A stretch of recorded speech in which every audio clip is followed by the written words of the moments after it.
Olá novamente, pessoal. Sejam todos muito bem-vindos. A gente está trazendo mais um vídeo aqui hoje para apresentar uma solução bem legal, que é o Recapture. Antes de tudo, vamos começar com a nossa apresentação, né? Eu sou o Daniel. Esse grupo é composto pelo Bruno, Marcelo, Wesley e Jonathan. Hoje a gente vai falar um pouco sobre o Recapture, que é uma solução, na verdade é um teste que basicamente ele serve para diferenciar computadores de seres humanos. Ele é muito comum de ser visto em sites, geralmente sites que têm grandes aplicações, por exemplo, grandes eventos ou coisas relacionadas nesse tipo. Antes da gente entrar em realmente como a gente implementa ou quais são as funcionalidades dele em código, eu acho que é bom a gente trazer um pouco sobre um conceito do Capture, da onde que ele surgiu, como que ele foi colocado no mercado e quais foram as funcionalidades quando ele foi pensado lá atrás. Então, o Capture, ele vem da sigla, né? Esse Capture, ele é uma sigla que vem do inglês Completely Automated Public Tuning Task to Tell the Computers and Humans Apart, que traduzindo grosseiramente para o português, é basicamente o teste de Turing público completamente automatizado para diferenciar computadores e seres humanos. Essa é a tradução literal dele. Isso por quê? Porque com a evolução da internet, notou-se uma grande utilização de bots, que são ferramentas automáticas, assim como a gente falou no outro vídeo, mas que são bots utilizados para funções específicas. Por exemplo, aquela que eu havia comentado de shows, por exemplo, abre uma sessão de vendas de um show internacional, e dentro de segundos todos os ingressos são vendidos. É humanamente impossível isso acontecer. Então, isso só acontece através de automatizações de bots, né? Há um estudo que levanta que hoje na internet 22,9% do tráfego da internet vem exatamente desses bots. Então, por isso que o Capture se tornou uma solução tão viável e tão prática de ser utilizada. O teste de Turing, que ele comenta no próprio nome, trata-se de um procedimento que foi criado por um matemático Alan Turing lá na década de 50, que envolvia exatamente a tentativa de humanos identificar máquinas, robôs, né? O termo capture, que a gente chama, né, ele foi usado pela primeira vez em 2003 por um doutorado americano chamado Louis von Ahn, que trabalhava em uma tentativa de fazer com que contas de e-mails de uma determinada empresa não fossem criadas por bots e posteriormente enviassem spams. Então, a primeira versão, a versão 1 do Capture, a ideia original era disponibilizar uma caixa para o usuário digitar. Então, o computador ele criava uma palavra aleatória e distorcia, dificultando a leitura. Então, ao decifrá-lo, o usuário recebia uma permissão de acesso. Isso funcionava muito bem porque os bots eles não tinham um conhecimento tão avançado para identificar essas palavras. Então, após certo tempo, com milhões de captures sendo resolvidos diariamente na internet, a mesma equipe desse Luiz von Ahn teve a ideia de, além dessa segurança na web, outras utilidades ao sistema, como, por exemplo, a digitalização de documentos antigos. E exatamente nesse processo que surgiu o nome Recapture. E aí entra como ponto de curiosidade, muitas pessoas não sabem por que aquelas palavras são escolhidas e nem a razão pela qual elas precisam ser decifradas, né? Mas, na verdade, todos estamos prestando um serviço à internet. Na verdade, hoje, prestando um serviço especificamente ao Google. Basicamente, ao preencher um recapture, você se depara com duas palavras. Uma que o sistema já conhece e a outra que foi inserida no banco de dados após análise de um livro ou documentos antigos digitalizados. Basicamente, é isso. E foi com essa ideia que esse engenheiro não só ganhou prêmios, mas também vendeu essa startup, a Recapture, para o Google em 2009. Inclusive, quando ele vendeu a empresa, o slogan é exatamente esse: Stop Spam and Read Books. O sistema ele foi tão efetivo que em 2011, mais de 100 milhões de palavras eram digitalizadas por dia utilizando o Recapture. O processo passou a contar, inclusive, com opções de acessibilidade para diléxicos, daltônicos, até pessoas cegas por meio de áudio. E aí ele avançou mais ainda e chegou na sua segunda versão, né? Que o Recapture, de fato, passou por mudanças e mostrou-se como a gente pode dizer, como um teste que envolve cliques, na maioria das vezes. É aquele famoso eu não sou um robô, que monitora as movimentações do mouse para te oferecer testes ao clicar em imagens específicas, entre outros. São aquelas famosas imagens. Selecione tal carro. Mas, se vocês repararem, essas imagens elas nunca aparecem, né? Essa seleção de imagens ela vai de 9 a 16 imagens baseada com o que o algoritmo do Google entende que seria um caso suspeito. Então, ele identifica desde movimentações do mouse até a identificação do IP público da sua máquina para te oferecer esse teste. E claro, como ele passou a ser uma ferramenta do Google, ele passou a ser muito utilizado dentro das features do Google, seja para aprimorar o Google Maps, seja para aprimorar pesquisas por imagens, entre outros. Só para finalizar, o Google anunciou em 2017 a terceira versão desse Recapture, que ele deu o nome de Invisible Capture, que ela ainda está sendo implementada, mas a ideia dela é não ter cliques. Ela faz uma análise de risco baseado em um algoritmo muito extenso do Google. Basicamente, quando você acessa uma página, ela faz uma pontuação por usuário. E caso ela identifique que a movimentação é suspeita, o usuário é bloqueado automaticamente. Ou seja, ele nem aparece mais a imagem para estar selecionando. Bom, dado tudo isso, foi só para dar um conceito histórico de onde a gente está entrando, de por que a ferramenta é utilizada. Vamos falar um pouco sobre como a gente implementa ela e como ficou a nossa implementação aqui já com os testes. Marcelo, explica para a gente aí, começa a explicar para a gente como é que a gente desenvolveu essa tela e como é que a gente já pode fazer um cadastro, um login. Bom, aqui está a nossa página inicial, onde temos primeiramente o nosso objetivo. Em breve temos uma pequena explicação do que é o Recaptcha, que o Daniel já contou para a gente como surgiu, de onde veio e como é agora. Aqui também temos uma breve descrição de como funciona e inclusive temos um link para a documentação do Google, que você pode obter mais detalhes clicando nesse link. Agora vamos prosseguir com o cadastro. Temos uma tela de cadastro que vai pedir alguns campos, como nome completo, e-mail e senha, uma confirmação de senha e o nosso reCAPTCHA.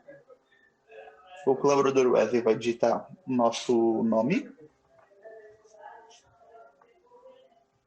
Pode ser, por exemplo, Daniel, que acabou de fazer a apresentação. Um e-mail.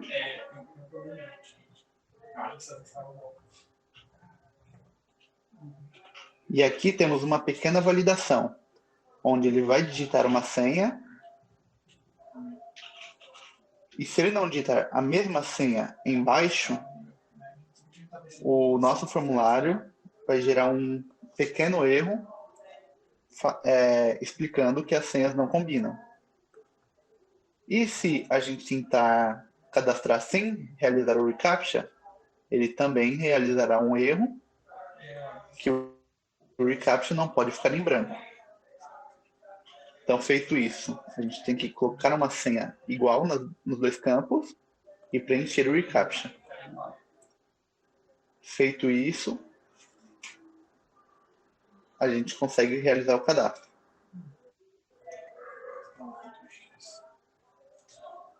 Como podem ver, o reCAPTCHA está pedindo onde está a chaminés, hidrantes.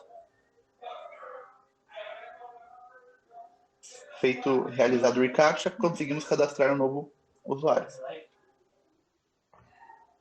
Na tela de login também temos uma pequena validação, onde se a gente não digitar um usuário já cadastrado, ele gerará um erro, falará que o usuário não está cadastrado, como podem ver a seguir.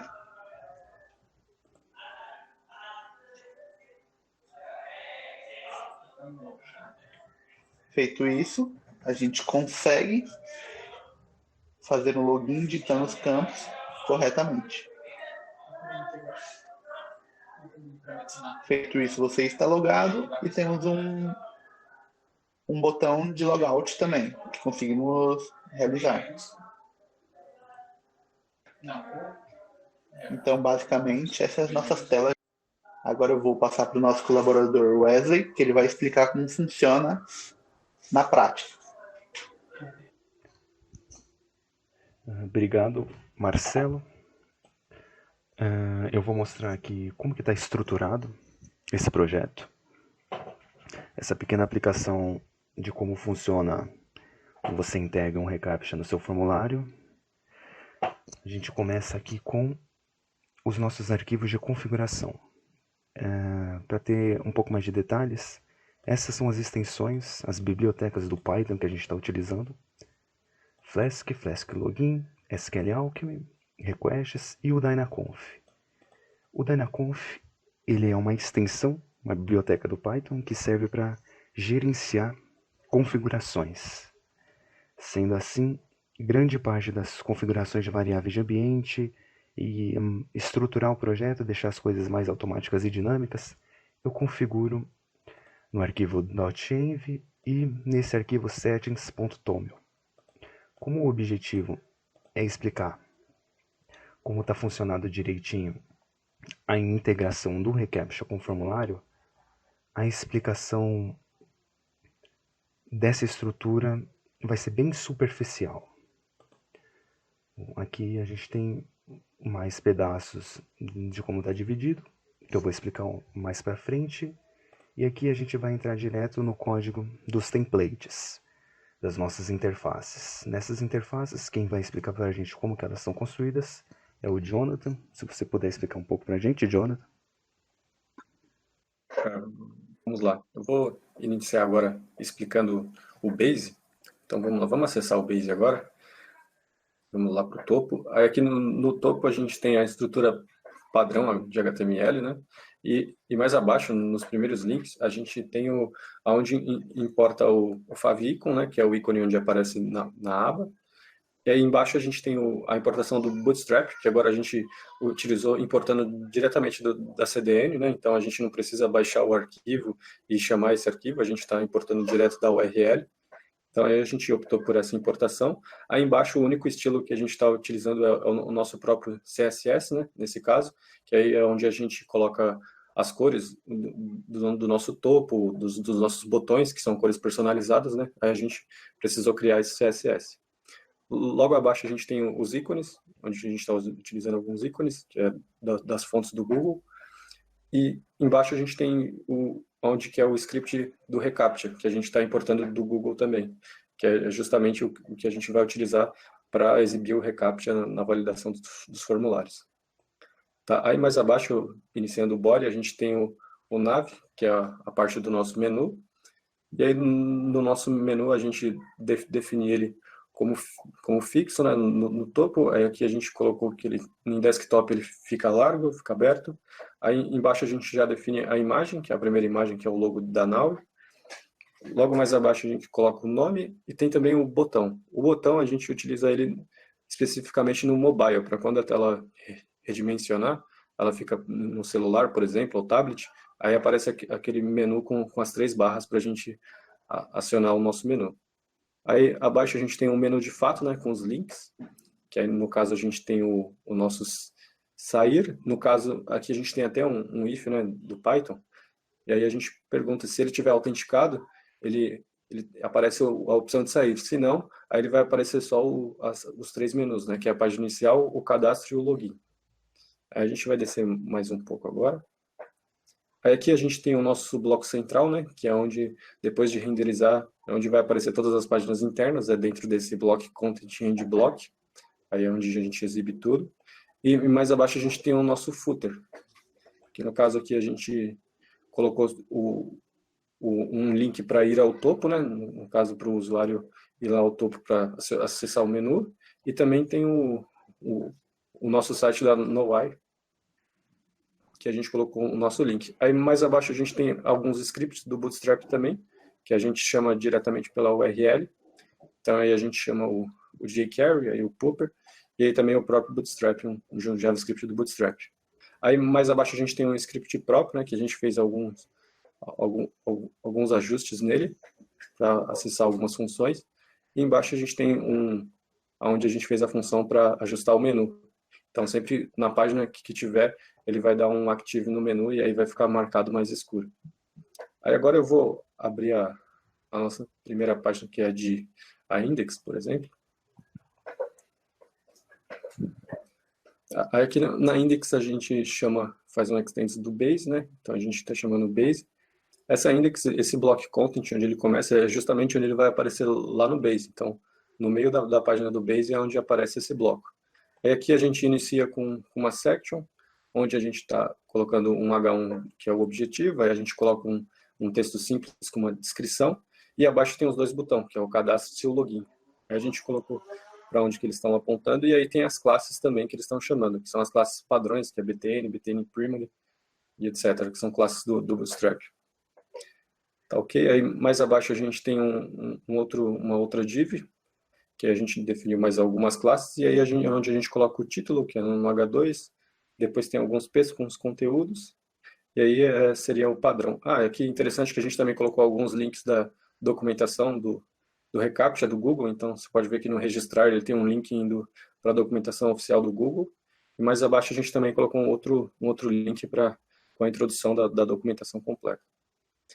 Tá, aí mais abaixo a gente tem só a imagem, né, que a gente importou uma imagem do reCAPTCHA, só para ilustrar melhor.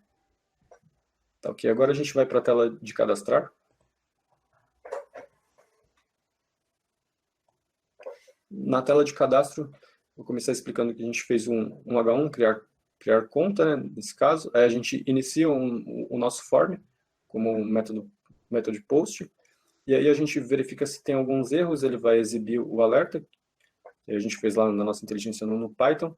Aí abaixo a gente inicia os campos, que aí tem nome completo, por exemplo, ele é o input, type text, aí tem o ID, a classe, o name, aí o value, caso ele esteja preenchido, ele aparece o value, e aí tem o placeholder, que é apenas um exemplo de como ele vai digitar.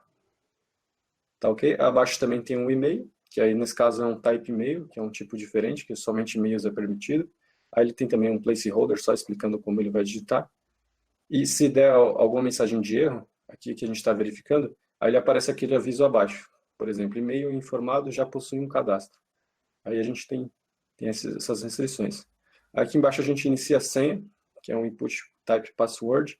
Aí a gente colocou o nosso exemplo, e na senha ele também tem aquela verificação. Tanto na senha, na confirmação da senha, ele verifica se as senhas são iguais, aí ele passa, ele valida o cadastro. Se não forem iguais, ele exibe essa mensagem de erro, as senhas não combinam. Pode descer mais um pouco. Agora tem o nosso código do reCAPTCHA. Aí seria uma div com o código do reCAPTCHA, e essas informações a gente vai explicar mais para frente, que a gente pega lá no site do Google, aí a gente importa essas informações para o nosso formulário. Aí aqui no último item a gente tem o botão cadastrar. Tá ok? Agora eu vou explicar a tela de login, né?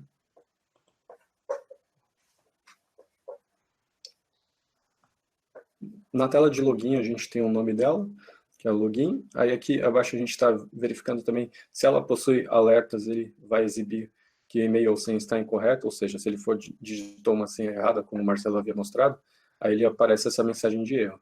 Aí mais abaixo é só os campos padrões do formulário, que é um type e-mail, aí tem um exemplo de como ele digita, e aí indicando que o campo é obrigatório, tem um required ali, tanto no e-mail quanto na senha. Isso após as validações no Python, a gente consegue acessar normalmente para aquela telinha onde aparece o nosso perfil. E agora pode entrar na tela do perfil.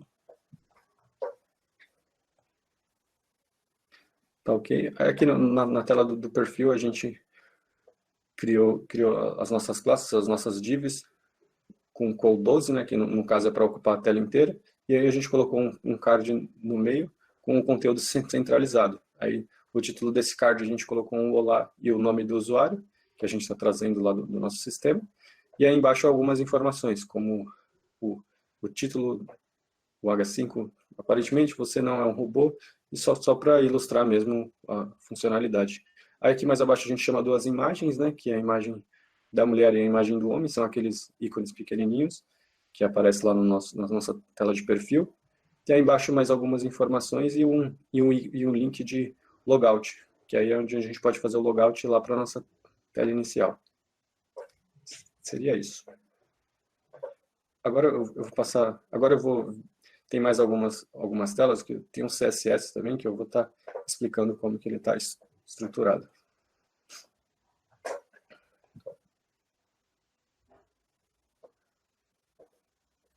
Bom, no CSS a gente utilizou algumas classes, a gente criou algumas classes diferentes do Bootstrap justamente para colocar as cores da Now, né, as cores que a gente está utilizando no projeto. Então, basicamente, a primeira classe, por exemplo, BG, Now e Primer, a gente definiu lá um background color nela do roxo, né? Aí também em diversas outras classes a gente está fazendo esse mesmo processo. Então, por exemplo, no link a gente colocou uma cor branca tanto no link quanto no hover, quando você passa o mouse em cima, né? E aí tem toda a nossa estrutura do CSS. Pode descer. Aí tem tudo de todas as formas. Tem a mensagem também, a cor da mensagem e tudo mais. Agora tem o JS também, a gente tem alguns itens. No JS a gente está definindo o scroll top, que é para ficar no topo, e também a gente tem algumas constantes que simbolizam os e-mails, as mensagens de erro. Então, por exemplo, o e-mail, a gente criou uma variável e-mail erro, que é onde a gente pega daquele campo que a gente está no formulário, para ele exibir justamente a mensagem de erro, caso o e-mail seja inválido ou já exista um e-mail. E na senha, o mesmo processo também, caso as senhas não batam, a gente está exibindo esse erro de confirmar a senha. E tem também o erro do nosso reCAPTCHA, do Google. Então, caso ocorra algum erro no reCAPTCHA, a gente exibe a mensagem também através dessa inteligência do nosso JS. Agora eu vou passar a bola para o Wesley, que ele vai explicar um pouco do nosso sistema. Obrigado, Jonathan. Agora, continuando como está organizado o nosso back-end, a nossa estrutura. Deixa eu minimizar essas pastas. Aqui no app.py, padrão de aplicações Flask, a gente inicia o nosso aplicativo e utiliza as nossas configurações dinâmicas a partir da nossa extensão do Dynaconf. O que a gente faz nessas configurações? A gente vem aqui na pasta extensões, configurations, e com a ajuda do importlib, nessa função a gente faz todas as importações de todas as extensões dinamicamente, de tudo que a gente está usando, a partir do nosso arquivo toml, onde a gente define as nossas extensões. Feito isso, a gente vai ter um retorno desse app, explicando que a gente estruturou esse projeto utilizando o padrão recomendado pela documentação do Flask, que é fazendo a criação e extensão do app utilizando factors. Partindo daqui, a gente pode ir para os models, que é como está estruturado o nosso banco de dados para cadastrar os usuários, fazer o login e fazer essas verificações. Bruno, se você puder dar uma explicada rápida de como funciona esse código aqui do nosso banco de dados. Sim, olá. Como dito pelo colaborador Wesley, eu vou estar falando um pouco sobre a estrutura de bancos de dados do nosso sistema. Nele utilizamos a biblioteca SQL Alchemy, que é uma biblioteca de mapeamento objeto relacional. Ele auxilia realizando conversões entre o modelo relacional e o modelo orientado a objetos, de maneira automática. Nele, cada classe é interpretada como uma tabela. Sua utilização retira a necessidade de manipulação dos dados através de comandos SQL. Como vemos aqui em Models, realizamos a criação da tabela usuário, onde temos 4 colunas.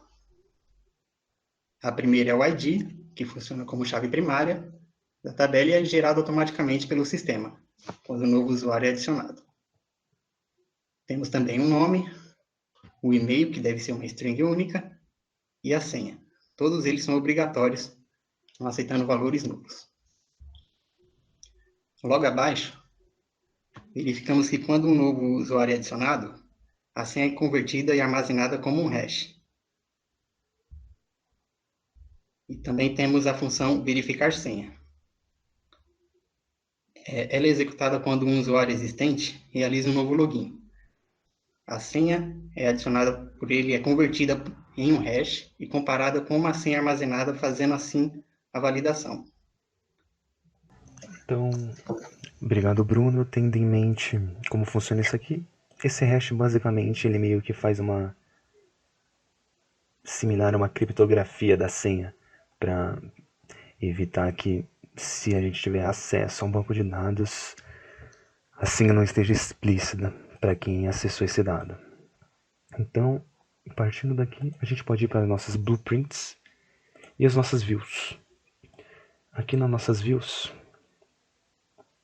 a gente instancia aqui uma blueprint, a gente está utilizando uma blueprint e o requests, a biblioteca requests, que é para o funcionamento do reCAPTCHA, que vai ser explicado no final. Nessa rota cadastrada, a gente retorna o nosso index e aqui na rota cadastrar a gente faz algumas validações. A gente pega as informações que o usuário digitou e tenta fazer uma requisição para a API do Google para a gente utilizar esse reCAPTCHA. Vindo para cá, a gente verifica se o retorno dessa requisição tem uma chave sucesso. Se tiver uma chave sucesso, significa que o usuário preencheu o campo reCAPTCHA. Então a gente não vai ter um erro nessa parte. Se as senhas compatirem, a gente também não vai ter um erro nessa parte. Então a gente não vai passar por aqui e não vai ter aquela informação de erro que já foi demonstrada pelo Marcelo. Aqui embaixo a gente faz um try except, que o que acontece aqui é a gente tenta adicionar o usuário no banco de dados e dar um commit. Se o e-mail que o usuário tentou cadastrar já existe, vai dar um erro de integridade. Então a gente vai cair nessa exceção e lançar um erro de que o usuário já possui aquele e-mail, já está cadastrado no nosso banco de dados. É basicamente assim que funciona o registro, nosso registro de usuário. E o login é bem similar. A gente pega os campos, pega aqui o usuário a partir daquele e-mail e verifica a senha. Se a senha estiver ok, a gente não vai ter um erro de senha no usuário. E a gente não vai retornar um erro. Ele vai logar o usuário e redirecionar ele para o perfil. O logout, a única coisa que a gente faz é encerrar a sessão e retornar para o login. E no perfil, a gente define aqui que é um login record, que a gente só pode acessar essa rota se o usuário tiver uma sessão ativa. Caso contrário, ele vai voltar para o login. E aqui embaixo a gente tem um handler, que o que significa, quando a gente tentar acessar esse perfil, se o usuário não tiver autenticado, ele vai cair nesse handler que retorna, redireciona o usuário para o login até que ele faça o login correto, ativando a sessão, conseguindo assim ser redirecionado para o nosso perfil. Essas funções handler aqui do Login Manager, de iniciar a sessão, é tudo gerenciado pela nossa extensão Flask Login, que a gente configurou aqui na nossa autentificação. A gente instancia ela, faz a inicialização e é assim que ela funciona. Aqui no arquivo models, a gente tem essa função que ela é justamente para iniciar a sessão do usuário. Então, quando a gente tentar fazer um login, ele vai buscar no banco de dados o usuário com aquele ID correspondente e criar uma sessão com esse ID. É assim que funciona essa estrutura do nosso projeto. Como que funciona a requisição, o cadastro, o login, o logout e o mapeamento de rotas. Agora, explicando aqui mais detalhadamente sobre o reCAPTCHA em si, a gente pode ver no nosso cadastrar que a gente tem essa div, que ela possui essa div de reCAPTCHA com uma chave, e a gente também tem nas nossas views uma chave secreta que a gente usa para fazer a requisição para a API do Google. Isso está definido aqui. A gente faz uma aquisição passando a nossa chave. Explicando como que isso funciona e como que a gente integra isso, fazendo funcionar direitinho no nosso formulário, a gente vai simular a criação de uma nova chave e implementar ela no nosso arquivo de login, porque ele não tem um captcha aqui. Atualmente, o usuário só informa a senha e consegue logar. Para fazer isso, o Jonathan vai me ajudar, vai me dar um auxílio de como a gente registra o nosso domínio para receber essas chaves e como implementa no formulário para fazer essa verificação e ter um captcha nesse formulário. Se você puder me ajudar, Jonathan. Vamos lá. A gente vai aqui fazer um passo a passo de como a gente vai utilizar para fazer a integração com esse reCAPTCHA. Então vamos acessar primeiro o Google. A gente vai fazer a pesquisa. Pesquisa reCAPTCHA, por favor. Isso, a gente vai acessar o link do Google mesmo, falando sobre o reCAPTCHA. Aí agora a gente vai clicar em Admin Console para fazer o login, né, para utilizar a ferramenta.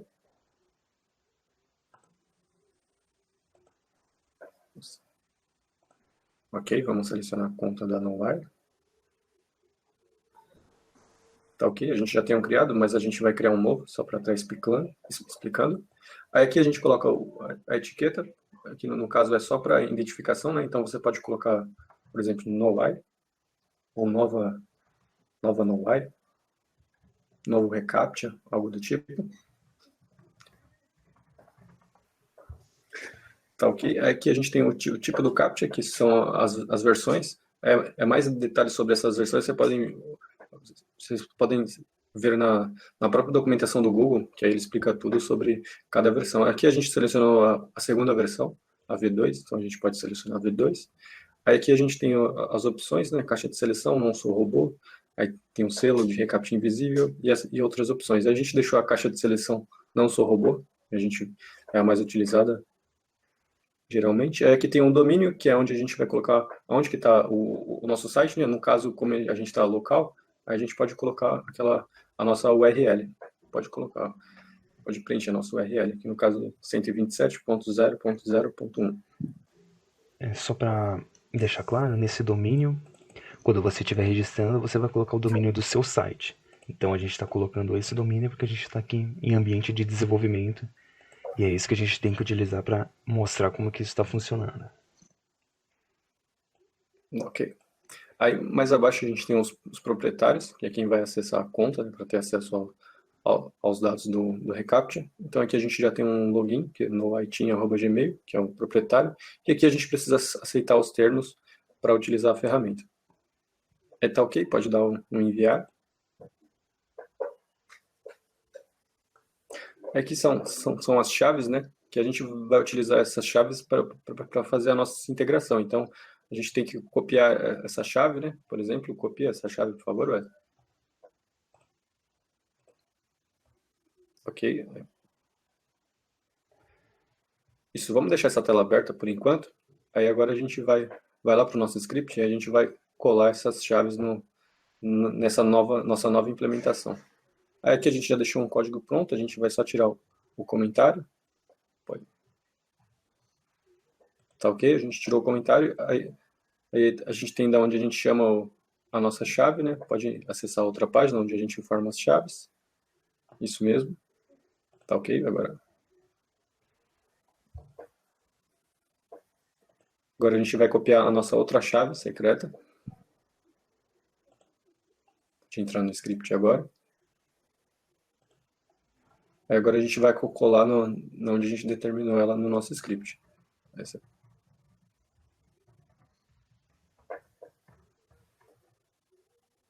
Tá ok, a nossa nova chave. Deixa a gente retirar o comentário também. Tá ok, agora a gente só vai alterar o nome da nossa constante, da nossa variável.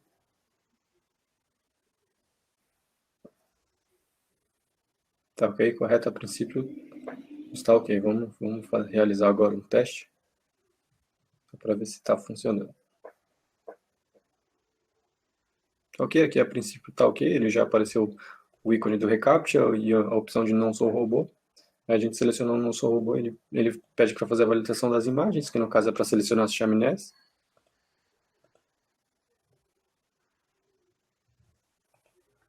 Tá ok, a princípio ele passou no reCAPTCHA, agora a gente vai informar os dados de login para verificar se tudo ocorreu bem. Pronto, tá ok, agora tudo deu certo. Após validar o reCAPTCHA, ele já fez a tela de login. E agora vou passar de novo para o Wesley, que ele vai estar encerrando a nossa apresentação. Mais uma vez, obrigado, Jonathan. Então, é bem simples, como vocês podem ver, a criação desse reCAPTCHA, de como integra ele no seu formulário. E só para uma explicação, um adendo, essas duas chaves, uma é a chave do seu site, que vai ficar no HTML, que é essa primeira, e a outra é a chave secreta, que você tem que manter ela em segurança. Ela você vai usar no seu back-end para fazer uma requisição para a API do Google, para ter um monitoramento de todas as requisições que está tendo no seu site. Esse monitoramento você pode acessar nas configurações. Você vai no seu site e aqui a gente tem uma caixa de verificação do meu novo CAPTCHA na versão 2. Todo dia ele é atualizado e ele mostra aqui como que andam os gráficos de todas as sessões, de todas as requisições que está acontecendo no seu formulário. Se a gente der uma olhada no nosso primeiro CAPTCHA, aqui a gente já tem algumas solicitações. Então a gente tem CAPTCHAs aprovados, reprovados, e todo o gráfico mostrando aqui para você ter esse acompanhamento. Esse código que a gente colocou aqui, esse post para requisição, para a API do Google, ela varia de linguagem para linguagem de programação. No Python é mais ou menos essa estrutura que a gente vai utilizar. Mas nas demais linguagens a variação não chega a ser tão grande, porque basicamente o que você precisa fazer é fazer uma requisição informando esses campos. Esses campos são obrigatórios, com esses nomes para a API do Google, seguindo as regras da linguagem de programação que você está usando, e você vai conseguir fazer a implementação desse código no back-end. Já no front-end é bem simples, é só você utilizar essa div aqui que vai estar valendo como aquela caixinha de verificação. Essa caixinha de verificação, a gente pode ter acesso a ela por aqui, que o Google mostra pra gente como que a gente faz essa integração. Se a gente tentar ver a integração com o cliente, ele vai mostrar pra gente como que a gente faz essa implementação, mostrando que a gente tem que colocar esse script no nosso read do HTML, algumas verificações e a gente tem aqui para baixo a implementação no formulário, mostrando aqui como que a gente implementa essa div no nosso formulário, mostrando aonde a gente tem que passar a chave de maneira bem simples.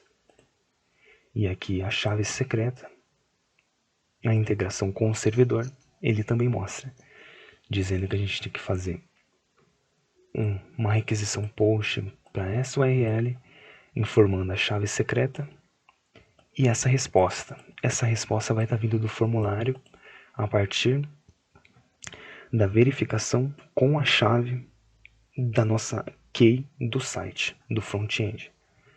E esse é o dicionário, o JSON, que ele retorna.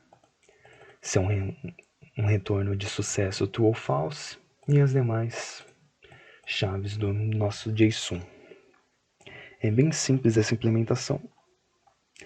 Basta só dar uma olhada aqui profunda na documentação, se você quiser saber mais detalhes e como funciona a linguagem de programação que você vai implementar isso no back-end.